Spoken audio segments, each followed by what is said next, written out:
So thank you so much for that. Hope our viewer, Inos Pandel, who asked that question, hope you are satisfied with the answer that has been given by Madam Helen. Okay, so we move on now to Mr. Oscar. Yes.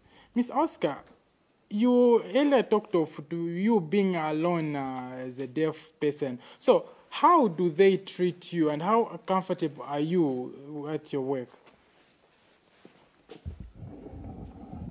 Yeah, actually, I feel more free. Why? Like, I understand how they understand my attitude, and also they try to know how they can communicate with me. So, like, it's been now 13 years. Yeah, it's been 13 years. So the way others, they sign to me, maybe they just use these natural signs to communicate with me. So it's really been so comfortable to me. Yeah.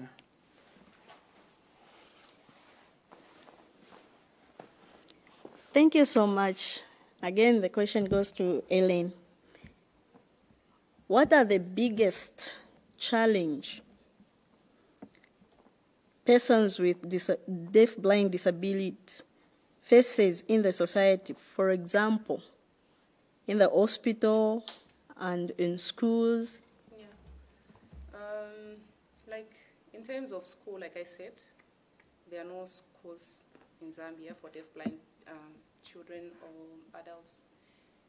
And of course they can learn in deaf schools. But then our friends in Malawi, they have a center. A center can be created for them, and I think they can learn well from a center where there are people that are trained to be with them and give them intervention.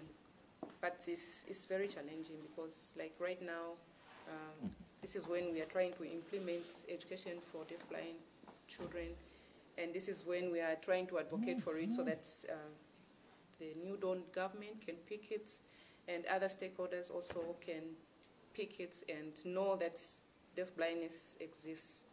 Then, like in hospitals, it's difficult because there are no interpreters for them. It's just like deaf people, sometimes they face challenges in hospitals to communicate if there's an interpreter for them. So same with deaf-blind people. If there's no interpreter for them to interpret for them in hospital, it's difficult.